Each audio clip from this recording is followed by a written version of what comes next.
Hello बच्चों, कैसे हैं आप सभी। होप करती हूँ कि सभी बहुत अच्छे होंगे और आप लोग के एग्जाम्स की तैयारी काफ़ी अच्छे से चल रही होगी। मैं आप लोग के लिए बहुत बहुत ज़्यादा इंपॉर्टेंट टॉपिक लेकर आई हूँ, विमीय सूत्र कैसे निकालें या फिर किसी का मतलब किसी राशि की विमा कैसे निकालें। तो एक बहुत ही आसान ये टॉपिक है और इससे रिलेटेड क्वेश्चंस आपको देखने को मिलते हैं।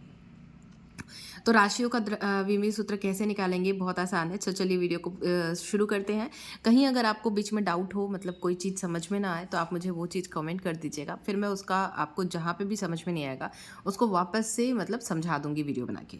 ठीक है। तो बिल्कुल भी इसके लिए टेंशन लेने की ज़रूरत नहीं है। जहाँ भी समझ में ना आए आप मुझे बता सकते हैं। तो चलिए शुरू करते हैं। विमीय सूत्र निकालना मतलब कैसे निकालते हैं। उसके लिए सबसे पहले हमें ये जानना होगा कि भाई विमीय सूत्र होता क्या है, क्योंकि जो चीज़ हमें निकालनी है, ज्ञात करनी है, वो हमें क्या होता है पता होनी चाहिए। विमीय सूत्र क्या होता है? तो किसी भी भौतिक राशि को एम एल तथा टी के घात के रूप में लिखना ही विमीय सूत्र कहलाता है। ये जो आप देख रहे हैं घात के रूप में जो लिखा है, ये क्या कहलाता है? विमीय सूत्र कहलाता है उस राशि का। ठीक है। तो किसी की भौतिक राशि की को सॉरी किसी भी भौतिक राशि को एम एल तथा टी के घात के रूप में लिखना ही विमीय सूत्र कहलाता है। ये हमने देख लिया एग्जाम्पल। ये आपको बहुत रेयरली कभी पूछे तो पूछे, नहीं तो नहीं पूछता, इसका परिभाषा तो नहीं पूछता। ठीक है। तो अब हम देख लेते हैं कुछ भौतिक राशियाँ। लेकिन एम एल टी ये तो आपको समझ में आ गया कि इन्हीं के थ्रू हमें इन्हीं की घात के रूप में लिखना है किसको? भौतिक राशि का विमीय सूत्र। तो जैसे द्रव्यमान को हम किसे डिनोट करते हैं? एम से, लंबाई को एल से, समय को टी से, धारा को ए से। तो ये सारे जो साइन है जो जिससे हम डिनोट करते हैं, इससे ये हमारा आगे चल के काम आता है। कैसे? विमीय सूत्र निकालने के लिए। जैसे मान लिया कि हमको क्षेत्रफल का विमीय सूत्र निकालना है। ठीक है। तो क्षेत्रफल का विमीय सूत्र निकालने के लिए सबसे पहले हमें उसका सूत्र पता होना चाहिए। मतलब क्षेत्रफल बराबर क्या होता है? लंबाई गुणित चौड़ाई। ठीक है। ये होता है। अब हम लंबाई को किससे डिनोट करते हैं? लंबाई मतलब एल। ठीक है। और ये है चौड़ाई। तो अगर हम देखें कि इसकी लंबाई और चौड़ाई, ठीक है, तो लंबाई चौड़ाई सब ये देखिए सब एल है। ठीक है। इसे हम किससे डिनोट करेंगे? चौड़ाई को भी एल से, लंबाई को भी एल से, सब तो लंबाई ही है ना, तो इससे भी हम एल से डिनोट करते हैं। ठीक है। इसमें हम अगर मतलब जैसे कि ये तो लंबाई और चौड़ाई हो गया, अगर ऊंचाई आता है तो वो भी एल से ही डिनोट होगा। ठीक है। क्योंकि वो भी एक लंबाई के ही मतलब उसमें भी उसकी लंबाई ही होती है। तो ये हो गया एल और ये लंबाई और ये चौड़ाई। तो अब इसका इंटू करेंगे तो क्या होगा? एल का स्क्वायर। क्या हो जाएगा? एल का स्क्वायर। तो ये हम देख पा रहे हैं, देखो क्षेत्रफल का विमीय सूत्र क्या होता है? एल का स्क्वायर। लंबाई गुणित चौड़ाई, एल इंटू एल कर दी तो एल का स्क्वायर। इसमें कुछ भी बहुत ज़्यादा टफ नहीं है, बहुत ज़्यादा सोचने की जरूरत नहीं। भाई क्षेत्रफल का होता है लंबाई गुणित चौड़ाई, तो ये हमने एल का स्क्वायर निकाल लिया। नेक्स्ट आयतन। तो जैसा कि मैंने बताया कि अगर ऊंचाई भी है तो उसे भी हम एल से डिनोट करेंगे। तो लंबाई गुणित चौड़ाई गुणित ऊंचाई। ठीक है। तो ये हमारा हो गया L into L into L, 3 हो गया। तो एल का घात 3, तो ये हो गया। ठीक है।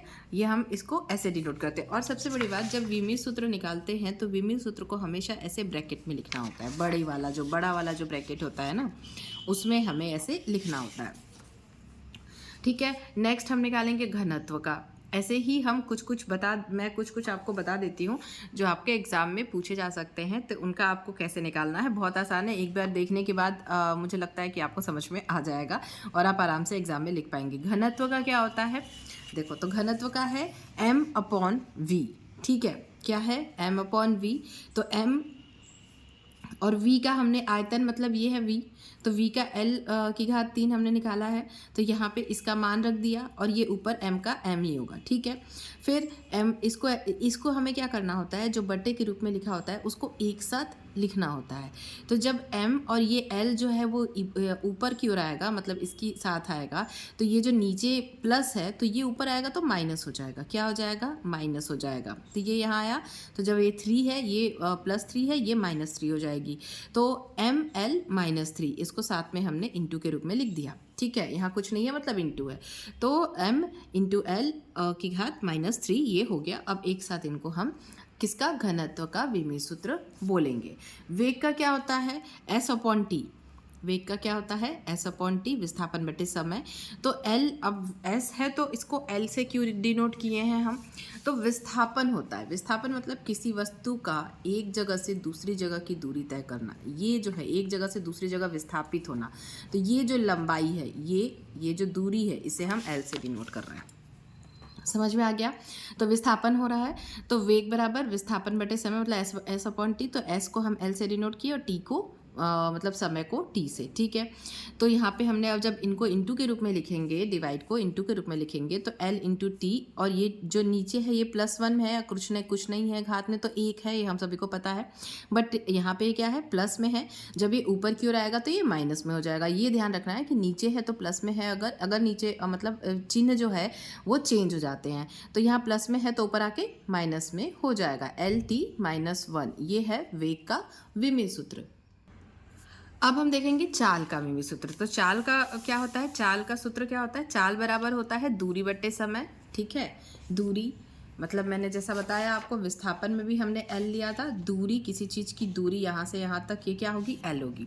तो दूरी बट्टे समय एल बट्टे टी कर दिया। अब इसका चाल का निकालेंगे तो ये एल जब इसको इंटू में बदलेंगे तो एल इंटू टी, यहाँ नीचे +1 है, यहाँ ऊपर जाके -1 हो जाएगा, तो एल टी -1 हो जाएगा इसका, ठीक है। नेक्स्ट हमारा है त्वरण। तो त्वरण बराबर क्या होता है, वेग परिवर्तन बट्टे समय, वेग में परिवर्तन बट्टे समय। तो वेग मतलब v और समय मतलब t। तो v का हमें v का पता ही है, v का हमने निकाला था, ठीक है। वेग का निकाला था हमने, v = LT -1। ये इसके पहले हमने जो निकाला था, ये देखो वेग का क्या निकाला है, ये LT -1। तो इसी तरीके से हमने यहाँ पे इसको पुट कर दिया है, सिर्फ v का LT -1 और समय t का t ही रखा है। अब ये जो t है जो भाग के रूप में है, ये ऊपर जाके इंटू के रूप में यहाँ आएगा। जब आएगा तो क्या होगा, ये दोनों के घात जुड़ जाएंगे। यहाँ क्योंकि -1 है, यहाँ +1 है, तो ये -2 हो जाएगा, ठीक है। क्या दोनों क्या होंगे, जब चिन्ह समान होते हैं तो जुड़ जाता है, तो ये यहाँ पे क्या होगा जुड़ जाएगा। तो माइनस माइनस प्लस हो जाएगा और ये 2 हो जाएगा। तो LT -2, और ये हमारा त्वरण का विमेय सूत्र हो गया। फिर हम बल का निकालेंगे। तो बल बराबर होता है द्रव्यमान इंटू त्वरण, ठीक है। तो द्रव्यमान मतलब होता है m, उसको m से डिनोट करते हैं, और त्वरण का हमने अभी निकाला LT स्क्वायर मतलब -2²। तो ये LT की घात में -2 हो गया। तो ये पूरा हमारा इसको इसकी जगह पे रख दिया। अब इनको इंटू करेंगे तो m बस इसमें जुड़ जाएगा, तो यहाँ पे हो गया m l और t की घात -2। तो ये हमारा बल का क्या हो गया, बल का हमारा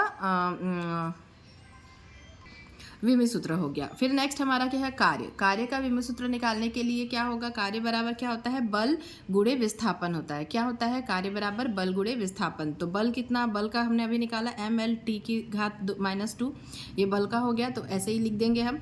और विस्थापन जो होता है वो l, जैसा कि मैंने बताया, एक वस्तु का एक जगह से दूसरी जगह विस्थापन की जो बीच की लंबाई होती है उसको हम l से डिनोट करते हैं, तो विस्थापन का l हो गया। फिर ml t का l, ml ये जो l है ये इसमें इंटू हो जाएगा, तो ये जो 1 है ये 1 है, ये क्या होंगे जुड़ जाएंगे, तो ml स्क्वायर और t की घात -2। तो ये हमारा क्या हो जाएगा, कार्य का विमेय सूत्र। अब हम निकालेंगे विभव का विमेय सूत्र। तो विभव बराबर होता है कार्य बट्टे आवेश। क्या होता है, कार्य बट्टे आवेश। कार्य को W से डिनोट करते हैं और आवेश को Q से।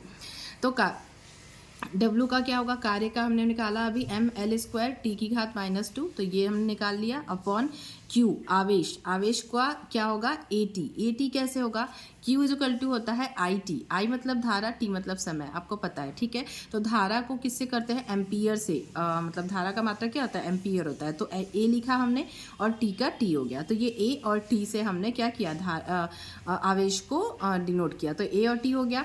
अब क्या होगा, ये ऊपर इंटू के रूप में आ जाएगा, तो ml की घात 2, फिर t की घात -2। ये जो t है ये ऊपर आएगा, तो यहाँ पे इसमें एक और जुड़ जाएगा, एक क्योंकि 1 है यहाँ पे कुछ नहीं है, तो ये जुड़ जाएगा। तो ये t की घात -3 हो जाएगा, और a जो है ये भी ऊपर आके -1 हो जाएगा। यहाँ पे +1 है, ऊपर जब आएगा इंटू होगा इसका, तो +-1 हो जाएगा। तो ये विभव का हमारा हो गया। नेक्स्ट अभी प्रतिरोध का भी हम देख लेते हैं। प्रतिरोध का क्या होता है, विभव बट्टे धारा होता है। विभव को V से डिनोट करते हैं और धारा मतलब I मतलब आपको सभी को पता, मैंने बताया एम्पियर, ठीक है। एम्पियर मतलब A। तो विभव का क्या होगा, विभव का हमने निकाल लिया ml² t की घात -3 और a की घात -1। तो ये हमारा पूरा विभव का है विमेय सूत्र और ये I = a हो गया। तो अब बस इतना ही होगा कि जो a है ये यहाँ आ जाएगा इनटू के रूप में। तो a -1 ऑलरेडी है, तो ये जो a है जब इसका यहाँ पे +1 जो घात में है ये जुड़ जाएगा तो ये -2 हो जाएगा। ठीक है, तो ये -2 के रूप में हो जाएगा। तो इसका क्या हो गया, प्रतिरोध का विमेय सूत्र हमारा ml की घात 2 t की घात -3 और a की घात -2। तो ये हमारा प्रतिरोध का विमेय सूत्र हो गया। और भी किसी राशि का, भौतिक राशि का अगर आपको विमेय सूत्र जानना हो तो आप मुझे कमेंट कर सकते हैं, अगर आपको नहीं बन रहा हो तो बट इस तरीके से आप किसी भी राशि का विमेय सूत्र निकाल सकते हैं। तो आई होप कि वीडियो आप लोगों को पसंद आई होगी। पसंद मतलब आपको समझ में आया होगा, समझ में आ गया तो पसंद आ गया। अगर आपको समझ में आ रहा होगा तो वीडियो को प्लीज़ लाइक कीजिएगा, दोस्तों के साथ शेयर कीजिएगा। और भी कोई टॉपिक आपको समझना हो तो आप मुझे कमेंट कर सकते हैं, मैं ट्राई करूंगी कि मैं आपकी हेल्प कर सकूं और आपके एग्ज़ाम में अच्छे स्कोर करने के लिए थोड़ी सी मेरी तरफ से मदद हो सके। चलिए अच्छे से पढ़ाई कीजिए। अगर वीडियो पसंद आई हो तो लाइक ज़रूर कर दीजिएगा, थोड़ा मोटिवेशन मिलता है उससे। मैं मिलूंगी आप लोगों से अपनी अगली वीडियो में, तब तक के लिए bye bye, take care and all the best for your exam.